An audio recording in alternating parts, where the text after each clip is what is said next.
Hi guys, कैसे हैं आप सब। तो गाइस आज हम बात करने वाले हैं एमएस धोनी यानी महेंद्र सिंह धोनी के बारे में। तो आईपीएल 2024 का 7वां मैच सीएसके वर्सेस जीटी का था, यानी Chennai super king versus Gujarat Titan का था। तो इसी मैच का एक वीडियो क्लिप खूब ज्यादा वायरल हो रहा है, वो है महेंद्र सिंह धोनी का। तो महेंद्र सिंह धोनी ने इस मैच में एक बेहतरीन एक जबरदस्त कैच पकड़ा है। तो उसके बाद से महेंद्र सिंह धोनी हर जगह ट्रेंड कर रहा है, जैसे कि ट्विटर पर, फेसबुक पर, इंस्टा पर। तो कुछ लोग इस कैच के बाद लिख रहा है कि 42 ईयर्स ओल्ड सुपरमैन, और सारी ट्विटर पर भी ट्रेंड कर रहा है। ट्विटर पर हैशटैग धोनी, हैशटैग हॉट ए कैच। तो आप लोग को इस कैच को देखने के बाद कैसा लगा, आप लोग का क्या राय, कमेंट करके बताइए।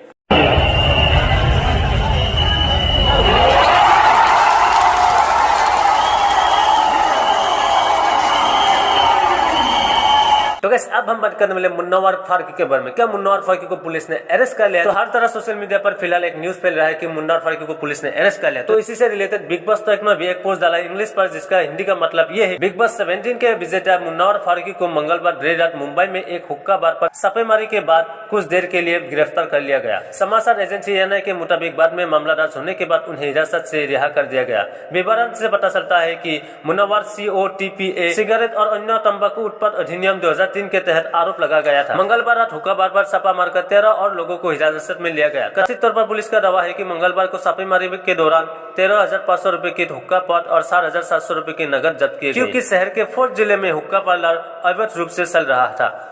इसका मतलब है मुन्नावर फारूकी को पुलिस ने कुछ देर के लिए अरेस्ट कर लिया था और फिलहाल मुन्नावर फारूकी रिहा है और आजाद है। तो वैसे अब हम बात करने वाले UK07 राइडर यानी अनुराग दोबाल के बारे में। अगर आप UK07 राइडर यानी अनुराग दोबाल का वीडियो देखते हो तो आप सभी को पता है UK07 राइडर हर महीने कुछ न कुछ नया गाड़ी खरीदते हुए दिखाई देते हैं और दिखाते हैं, और वो भी सुपर कार, लग्जरियस कार। तो इसी के ऊपर ढेर सारे लोग बताते हैं कि UK07 राइडर ये गाड़ी नहीं खरीदते, बल्कि UK07 राइडर इसे रेंट पर लाते हैं और वीडियो पर दिखाते हैं वो खरीद रहा है। तो इसी के ऊपर UK07 राइडर ने रिएक्ट किया है। तो क्या हम सदा सकले देखते हैं। मैंने देखा था कि कुछ लोग ये बोल रहे थे कि भाई दुबई में आप अपने नाम पर गाड़ी नहीं खरीद सकते, ये नहीं कर सकते, वो नहीं कर सकते।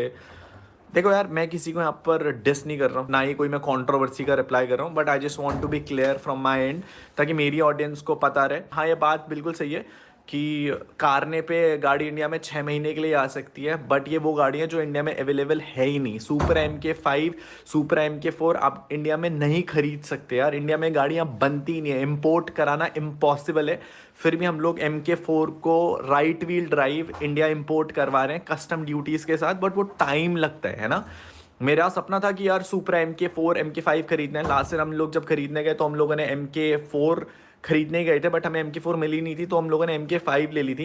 एंड बहुत नया एक्सपीरियंस है यार कि दुबई नंबर प्लेट गाड़ी इंडिया में चलानी है। और मैंने पूरा प्रोसेस बताया था कि वो 6 महीने के लिए कारने के थ्रू ही आती है, सब कुछ बताया था मैंने डिटेल अपनी वीडियो में। And there is nothing wrong, मैं सिक्योरिटी डिपॉजिट करा रहा हूँ, मैं टैक्स पे कर रहा हूँ, एक लीगल डॉक्यूमेंट है। ऐसा कुछ नहीं है कि हम फर्जीवाड़े से कुछ गाड़ी इंडिया में लेकर के आ रहे हैं। सारी चीज़ें इंडियन गवर्नमेंट के थ्रू ही हो रही हैं। एंड गवर्नमेंट ने ऑप्शन प्रोवाइड करा रखा है कि आप बाहर से गाड़ियां लेकर के आ सकते हो, एंड मैं अपने पैसे से वो गाड़ी खरीद करके वो गाड़ी इंडिया में लेकर के आ रहा हूँ। सो आई डोंट नो कुछ लोगों को क्या इश्यूज आता है कि भाई 6 महीने के लिए आई है। हाँ, मैं मानता हूँ 6 महीने के लिए आई है, बट वो मेरा सपना है कि भाई मुझे MK4 इंडिया में चलानी है, Dubai number plate. That is my dream and मैं कंप्लीट कर रहा हूँ। And I am happy. मेरे घर में लाम्बो खड़ी है, दुबई में 2 गाड़ियाँ खड़ी हैं, MK4 MK5, वो मेरा सपना है, राइट। मैं ऐसे नहीं कि मैं किसी से उधारी लेकर के गाड़ी इंपोर्ट करा करके आ रहा हूँ। मैंने सुना था यार कि लोग बोले थे कि आप कितने भी अमीर हो, आप दुबई में गाड़ी नहीं खरीद सकते। ये चीज़ चेक करो, इसे ना हम लोग बेसिकली मुल्किया बोलते हैं। एंड मुल्किया बेसिकली क्या होता है कि जब भी आप दुबई में कोई गाड़ी खरीदते हो ना, तो वो गाड़ी आपके नाम पर ओनरशिप होती है। जैसे इंडिया में आपकी RC होती है ना, वैसे ही दुबई में मुल्किया होता है। ये 2 मुल्किया इसलिए दिखा रहा हूँ क्योंकि एक है गाइस सुपरा MK4 का और एक है सुपरा MK5 का गाइस। और ये दोनों में पब्लिक करके इसलिए बता रहा हूँ क्योंकि इन दोनों गाड़ियों पर आप नाम चेक कर सकते हो, अनुराग डोभाल सन ऑफ जगदम्बा प्रसाद डोभाल, और इस वाली पे भी अनुराग डोभाल सन ऑफ जगदम्बा प्रसाद डोभाल। ये दोनों गाड़ियाँ मैंने दुबई में ही खरीदी थी एंड ये गाड़ियाँ मेरी ही हैं। एंड बेसिकली जो रेंट पे गाड़ियाँ मिलती है ना, वो 1 या 2 दिन के लिए मिलती हैं, और उनका जो रेंट प्राइस होता है वो मोटा मोटा एक दिन का 2,000 दिरहम होता है। एंड अगर आप महीने के लिए रेंट कर रहे हो तो आप 60,000 दिरहम। एंड अगर आप पूरे 6 महीने के लिए रेंट कर रहे हो तो आप 7,20,000 दिरहम। 7,20,000 दिरहम को INR में कन्वर्ट कर लेना। मोटा मोटा मैं बता रहा हूँ 2-3 करोड़ के आसपास आपको केवल रेंट पे करना होगा, which is much more higher than the cost of the car. तो ये कॉमन सा लॉजिक है यार कि मैं 7,20,000 दिरहम क्यों पे करूंगा जब मेरे को वही कार 3-3.5 लाख नई कंडीशन में मिल जाती है।